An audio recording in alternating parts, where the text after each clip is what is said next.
If you haven't listened to last week's episode, I would highly recommend listening to it because what we're talking about today plays upon that. This is almost an extra step in that process. Most people never make the choice. They call it being patient. They call it timing. They call it a strategy. And if you get honest with yourself, and I mean really honest with yourself, most of it is fear wearing a very fashionable disguise. They're saying, you're being smart. And I want to start by asking you a question today. And I want you to sit with it before you jump to the answer. If you knew right now that you could have a long, quiet, comfortable life with no real legacy, no risk, nothing remarkable, or a short, intense life that costs you everything but means something forever, which one do you choose? That's not some hypothetical question. I want you to really answer this question. That's the choice that you're making every single day, whether you know it or not. Welcome back to the Getting After It podcast, my friends. As always, happy to have you here. And as always, about to crack a little Diet Coke can. Diet Coke tall boy. Cheers. Let's get this show on the road. And I'm Brett. I might have said that already, but this podcast, it has one goal. It's to push you out of your comfort zone, to get you to do hard things, and to realize the potential that you have. And today, I thought it would be interesting and fun for us to talk about Achilles. Oh, yeah. Not the Disney version of Achilles. This is going to be the darker, messier, and more honest than really any self-help framework that I've come across recently. When I actually sat down with this story, I realized that his life maps almost perfectly onto the internal war that most of us are fighting right now, or constantly fight. Today we're going to walk through the myth. I'm going to tell you where I see it in myself, and by the end I'm going to leave you with 3 questions to think about that I genuinely think will shake something loose if you let them. So, let's get into it. Who is Achilles? Well, I love Greek mythology. I think it's fascinating to study about all the different gods and warriors and legends that Greek mythology discusses. Like, it's always so fun to me to learn about those things.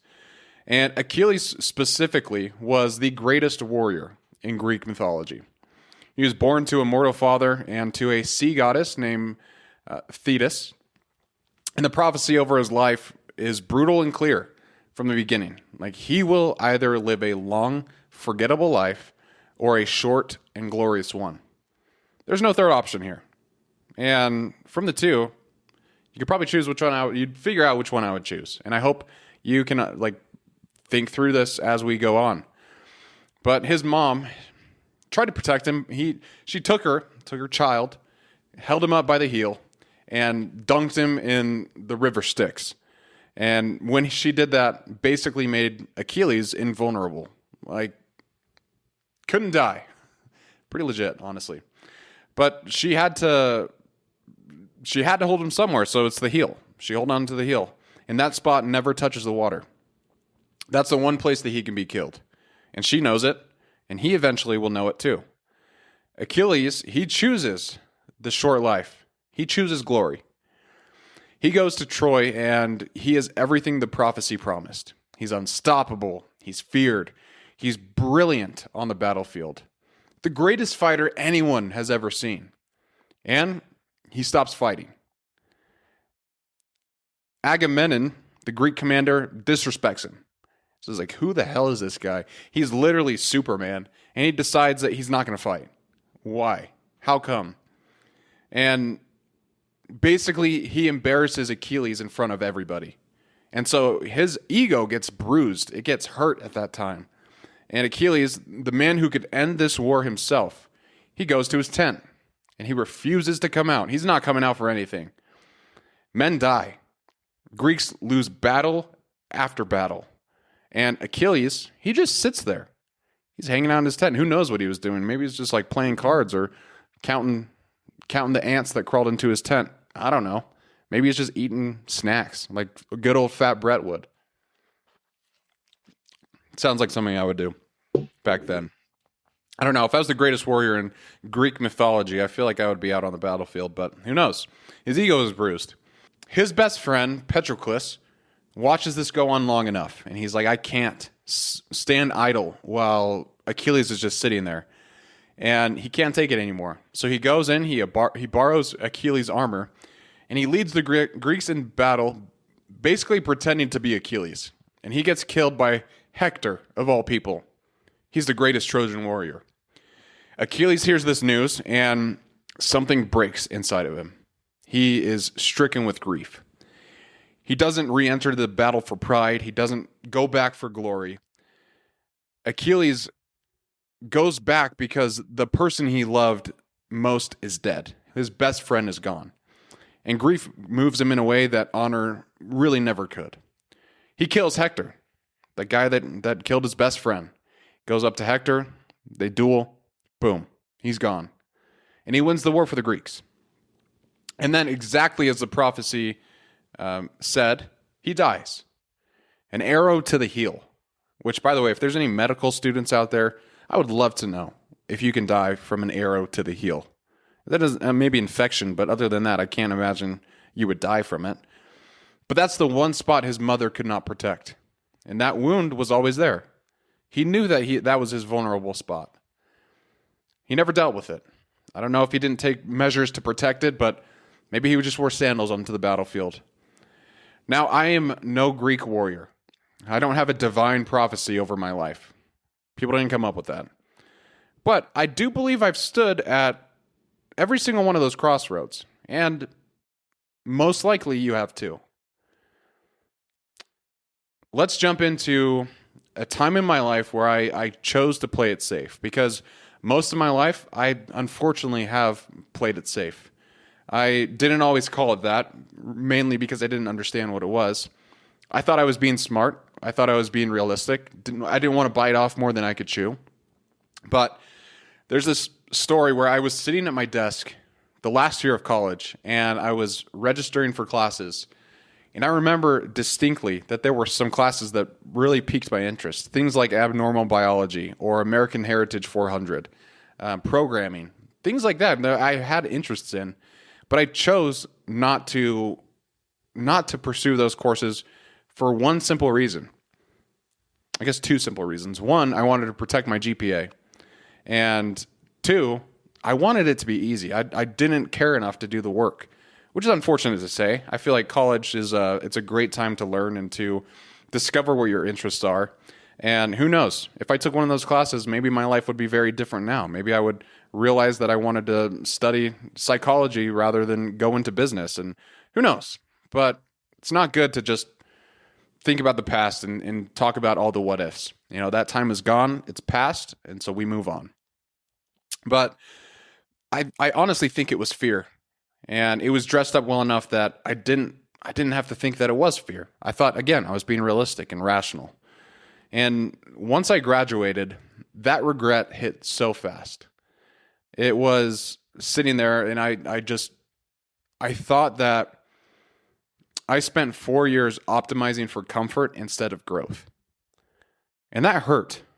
It was kind of like Achilles, like his ego was bruised, but really I was more bruised with the regret that I felt from not pursuing things that I was interested in.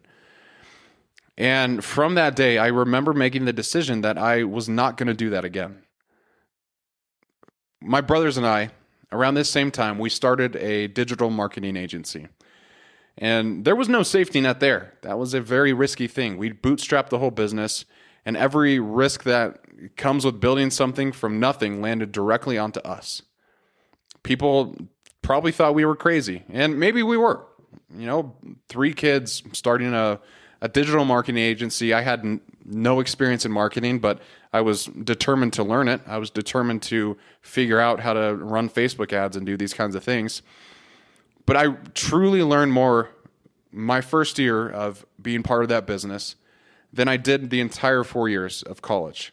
And I call it my MBA because to me, that's exactly what it was. It was me jumping into business and trying to build something. And if you want an education, my advice to you would be to go start something where failure is real and the stakes are yours. Here's what I've learned from living that way, though. From chasing the harder path, when I'm given a choice, the fear doesn't go away. The fear will not go away. But what changed for me is I stopped negotiating with it. I stopped treating it like some reason to not do the things that I was interested in. And instead look at it as a signal. Because when something scares you into stillness, that's the thing you have to move towards. Because the version of you that stays still, that takes the safe courses, that stays in the tent, that version will haunt you longer than any failure ever could.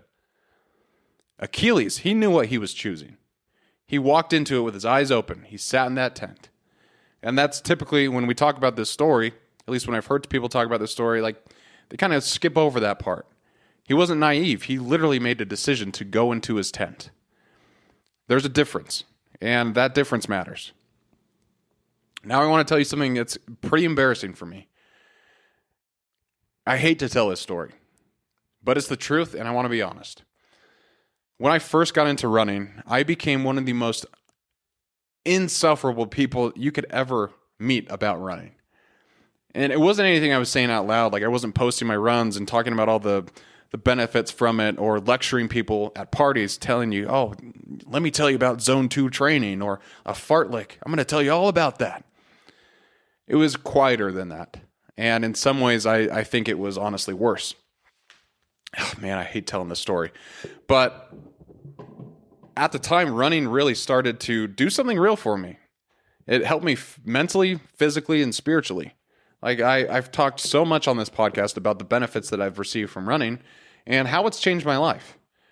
And it was becoming a tool that I used to process hard things, to push myself, and to find out what I was actually made of when things started to get comfortable. We've talked about that lesson before. Instead of sharing that with other people, I gatekept it. I didn't want them to know about running. I wanted it to be my own thing. And I thought if more people would get into running, they would be better than me. And my ego would be hurt. And, I progressed at a certain rate. And I feared that, if someone wanted to get into running, they'd be able to beat me. That's really it. It's a silly little thing. And it's dumb as hell. That's the only way I can say it. It is just stupid. Stupid to think that way. To think that you're the only person that should be running. And that, because you see real benefits in your life, you don't want other people to crash your parade. I think that's the term. Crash your parade. You know what I mean? Like, you want it for yourself. And I held it close like it was some competitive advantage. Like if other people figured out what running could do for them, it would somehow take something away from me. That right there, that's Achilles in his tent. He had something the Greeks needed desperately. He had the ability to change the outcome of the entire war. And he sat on it because his ego was bruised. And men died while he sat there. And he told himself he had good reasons. I mean, I wasn't letting anybody die, so not as drastic as that. But I was withholding something I genuinely believed could change people's lives. Because I needed to feel like I had something that they didn't. That's pride. That's ego. That's disgusting. The flip happened slowly. I started to notice what actually started fulfilling me, and it wasn't my own performance. It was watching someone else finish their race. Got to shout out Team Tim again, because this is where I saw it full force. People who didn't identify as runners, they were out here running this race, and some of them weren't the best, but they tried. And the confidence they received from finishing that race was so fun to watch. Tim Murphy's whole life, he seemed to tell Allie and show through example that confidence comes through hard things. And I love that, because that race right there, it's such an honor to him, because he really did embody that idea and recognize how doing hard things can help you in life. Hearing from a guy who told me something I said on this podcast helped him get off the couch means so much. Or seeing a friend hit a distance that they didn't think was physically possible, that they couldn't touch, that's awesome. That's one of my favorite things to see. And pride, I believe, it's very insidious because it never announces itself as pride. Take a swig from that delicious nectar. It shows up as like protection and as discernment. But if you dig underneath it, what you actually find is ego trying to stay comfortable. And ask yourself right now, where are you sitting in the tent? Where are you? What part of your life are you sitting in the tent? Who needs something that you have? And you're withholding because some part of you needs to stay special. That's your rage. That's your Achilles moment. And the people around you are paying the price for it. And so are you, without you knowing. Let's talk about Patroclus. Achilles, like I said, he didn't move for glory in that last battle. He moved for grief. That's what brought him in. The details always get glossed over when people tell the story, and I think it's probably the most important part. All the honor, all the prophecy, all the destiny, none of it gets him off the ground. It's love that does. And the loss of it. He lost his best friend. He was depressed. He was sad. And he was going to go get his revenge on the Trojans. He wanted to make something change. When I ran my first ultramarathon in Arizona in July, rough. But if you know anything about Arizona in July, it is a oven, and it's a very questionable place to decide to run your first ultramarathon. The heat is, I would say, a participant in every race.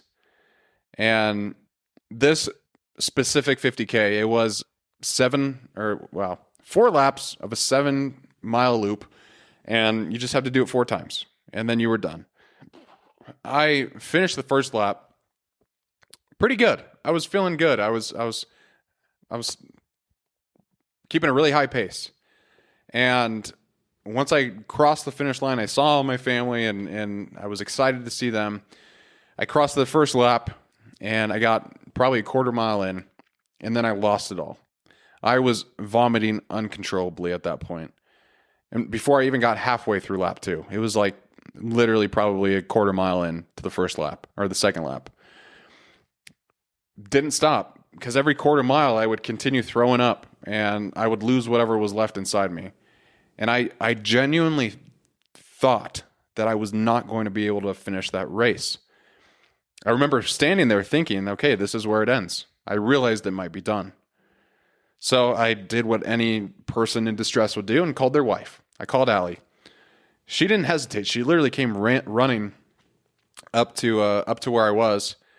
And I want to be very clear about what that looked like. She watched me vomit into bushes every quarter mile for an entire lap, and she just kept saying, "You can do this. You got this. You know who you're running for. Keep going." That race specifically was special. I ran for my friend Jordan, he passed away from stage 4 colon cancer, but at the time I was just trying to show him that I loved him and that I was running a race for him.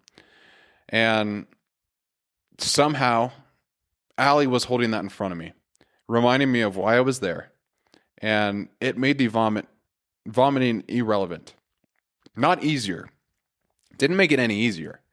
But it made that thought of quitting irrelevant. And there's a difference there. I finished that race, and I do not think that I could have done it without Allie by my side a lot of the time. She ran, I think, 14 miles that night with me. Insane. There's a philosopher named Seneca. I've talked about him on this podcast before, but there's a reason for it. I love what he says. And he says this: "He who has a why to live can bear almost any how." I think about that a lot, especially on hard days. When the performance isn't there, when the body is rejecting the effort, when every reasonable voice in your head is saying, "Hey, let's stop." The why has to be bigger than the how. It has to be. And sometimes the why isn't even yours. Sometimes it's a person. Sometimes it's Allie, for me. And sometimes it's the people who believe in you. And especially when you've stopped believing in yourself. Know who your Patroclus is. Know who moves you before you need to be moved. Because in the moment, you won't have time to figure it out. So find that person and stay close with them. Now, here's the thing about Achilles' heel that I seem to have missed when I first read this myth. He knew about it. He knew about it. His mother knew about it. Everyone close to him knew about his heel. This weakness, it wasn't a secret. It was pretty clear it was out there. It was the one vulnerability in the otherwise invulnerable man. And no one ever dealt with it. They just hoped it wouldn't become a problem. Well, it became a problem, guys. He's died from it. And my heel, honestly, is performance. I've built a significant part of my identity on what I can do, on the results I produce, and on the progress that I make. I don't think it's entirely a bad thing. It's driven a lot of growth within me that I'm proud of. It's helped me reach certain goals. But when that performance dips, something dark comes up. This is another thing I don't like about myself. I stop showing up for other people. I turn inward, and in the worst kind of way. I start talking to myself in a voice that I wouldn't use against my worst enemy.